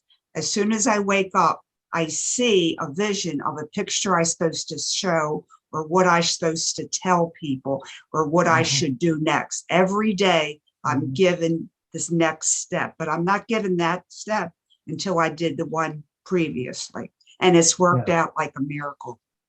Yes. And it could make a really good movie, but you have to give the warning. You may have an anxiety attack while watching this movie. That's a long story. My lawyer wants to hire me because of my legal abilities. Karen, I've never, but he said, you come from it a different direction, and it's worked 100%. So he's now using what I'm using. I should charge him, right? Yes. Can I ask a personal question? How long have you guys been together? Since 1999, but he was my doctor who saved my life. And I was dying. You could tell. He had a mitral valve that was so deformed that you could hear it without a stethoscope, kind of thing. Okay. And I had brain traumas and scoliosis and broken jaws. Every bone was probably broken. I learned almost everything I know because she was so messed up. I got to learn a lot of things, and I care. And we live together, so I can work on it all the time. And I'm rollerblading at 78, but dying at 55. Right. I have to say that is one of the things that's I hope will be most encouraging about that for people, is that you were in your 50s when you guys met. And there is no expiration date for finding the right person. I was 56, 57 when I met Lauren, and thought, that was never going to happen again. So just the fact that you guys met each other, Lois, when you were in your 50s. 55, 60. And he was saying, and both of us were in ill health, and now we're rollerblading and getting younger. And I wanted to teach Lois how to do what I do. So I took her to the pool hall so that she could understand, line of drive, and that there's a specific thing, because it doesn't go in the hole unless you line it up right. That's just the way it is. It's all that kind of stuff. But this particular science, when it's done in a spiritual understanding, it brings youthfulness back into your body so you can stay here, because all of us have a mission. And you can't finish your mission in the little tiny bit of time that we believe in. Okay, you've got to go for a couple of 100 years and start thinking in that direction, because if you don't, you will decay and fall off the earth. It's just the way it is. So we're looking at 150, 200 kind of. I'm going for 300, 400. I'm not, I'm going to believe for stuff that appears to be impossible until you do it. The first time I met Joe, that was across the country, and I came to see him because of a friend told me I look horrible and I'm dying. I said, you're right. And everyone says I'm dying. He said, but this guy's different. I said, yeah, right. Anyway, so he adjusted my heart and I went, oh my goodness, is that how it is to breathe? So I was really impressed, but I had 3 kids on the other coast. So I went back east, and 2 nights later, I'm going, oh my God, I wish he was here. Oh, it hurt so bad. That night he came in my dream time and adjusted my shoulder. Yeah, and then she wanted to know, should she pay me? So, and I said, look, if you can do that, it's a gift. I can get paid in my sleep. I don't, I don't for one. So I said, you came 3 times in my dreams to fix me. Do you charge for that? He said, if you can do that, more power to you. So I found out that if I close my eyes and touch his body, I see what bone needs to be moved, right, left, up, or down. Yeah, so he's an Navy SEAL. He's strong. I don't have that strength. So he made power tools for me. So that I just go on the bone and move it, what I see. When you weigh 125 pounds and and you work on me, he's so strong that I can't do that. I don't respond to super soft touch anymore. So his body changed because I could adjust it. Yeah, I mean, I would have been dead by now but it was really weird. I was very jealous because I would heal all these people, but I wasn't able to reach my own body. You get what I'm saying? I wish I had like the 4 arms, like those Indian gods. And, but then I was able to teach I was her. giving him a massage and I said, this bone needs to go down. He says, how do you know that? Do you have this sense of touch like me? I says, no, I just see it. And God said, move it. Hers is visual and mine is tactile. So I moved it and he goes, wow, it works. I said, I guess so. So that's how I adjust him. I close my eyes and move it. So it's made our relationship so we can never leave each other, because we can have disputes, but we have to keep coming back to each other because we'll die. 30 chiropractors worked on him and hurt him every time. I had 43 chiropractors in a row injure me, and I kept hoping someday I would find one, but then I decided. Well, then I found Lois had the gift. He had to save my life. Yeah. So I could save his. Yeah, it was very, very copacetic or whatever. Anyway, that's a long story. That's a miracle. Lois has been on my show a couple of times, and she believes that ridding herself of shame guilt, which she calls it, was the absolute crux to her healing, because she was so ill. But when she got rid of all the shame guilt, and she's also said that shame guilt is an entity that you can just, take off. It's actually not inbuilt in us. Anyway, it's an alien like an alien entity thought form. Is a dark thing that when it covers your light, you don't get to express it. And you have to literally take it off, remove it. And you do it by faith, because if you don't believe you can do it, how are you going to do it? And Steve and I made a film on look how shame guilt energy looks and how it affects us. So my film is out now. I'mGoodFilm.com. Also a movie filmmaker. And the only reason I became a filmmaker, because I was giving lectures about this, and everybody would say, Lois, I don't know what you're talking about. I says, don't you see this? And they go, what? See what? So I said, I went to film school when I was in my 60s so that I could make the film that I see, but they can see what I see. So that's my story. Great. You guys have a fantastic story. Karen, they should be doing the podcast. You guys. Well, it's very possible. Well, you can get them on your show, Stephen. There goes Karen. There goes Karen. Watch out. She'll call us. She'll email me tomorrow. It's Stephen, you're right. It's funny you say that, because she just put in a request I want to do a talk show and people call in and I'll just tell them about shame and guilt. So it's called Yeah. The Truth is Simple. Good The for truth you. is simple. The Truth is simple. Good for you. Anyway. We can't have enough of it, honestly. We really have, this conversation can't be there. Anyway, there is a plethora of podcasts out there, isn't that, Kevin? Kevin's been on It's many just of so them. fun. Yeah. So thank you, Karen, and thank you, Stephen. Thank you so much. We're live to participate. Yeah. Everyone unmute. I've got you all on gallery view now, so you're all on YouTube, live on YouTube, but just unmute and say what you'd like to say to Stephen, because we're going to wrap it up. Okay, wrap My it up. heart is so full. Well, I when I first saw the Somewhere in Time, Thank you, dearly. it just touched me so deeply on an innate level, that you just know that it was based in a reality. I used to read science fiction when I was a little child, and I always thought it was more real than history. You know what I'm saying? Because it was, and it is. A lot of the science fiction stories are now coming to be. And everybody thought they were delusions, or some kind of imaginary friends and all this other stuff that they talk about. And we're finding out that's more real than the lie we bought into. That's the best way to say it.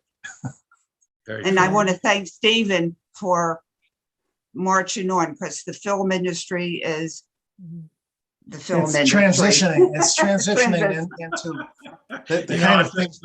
The film industry is a whole other conversation. Well, there's a lot of dark things in it, but I will anyway, my favorite thing that has happened that I've heard in a long time. I don't know if you guys know of a comedian named Bill Maher down there, but but Bill Maher had a rant that he did around the Academy Awards last year, and about how dark the films were coming out of Hollywood. And he had the greatest comment.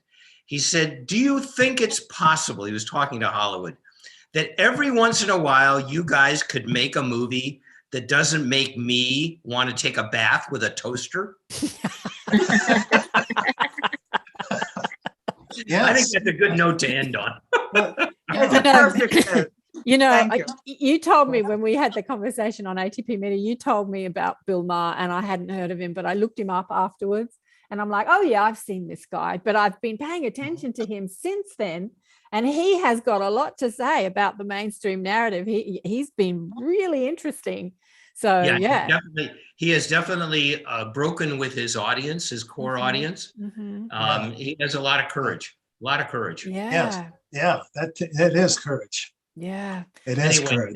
Karen, thank you. This has been so much fun. Thank all of you. I'm glad you guys. Thank you, Kevin, Brad, and everyone else. Thank you. Yeah. Thank you. I really appreciate it. It has been a lot of fun. Thank you both. I think you all. Danielle, you need to unmute yourself, honey, but you got your camera up and running, I see. And, sorry. One thing before we go, please allow me to do this, because I will be a traitor to myself if I don't. I do want to say one thing about our book. If you are interested in our book, it is for sale exclusively on Amazon. In both a digital form and in a paperback form. It's called What Dreams Have Come. We have a website called whatdreamshavecome.com, which will tell you a little bit more about the book, and it also has the link to Amazon. And if you do read it, I hope that you will use the email that is in the book and be in touch with me about it, so that we can have that conversation and continue the relationship. And again, Karen, I know we have gotten to a point in our relationship where we have a good old time ribbing each other, but just know that I love you dearly, and I will always, always, always be grateful to you. Did you say you'd always what? I'll always be grateful to you. Okay.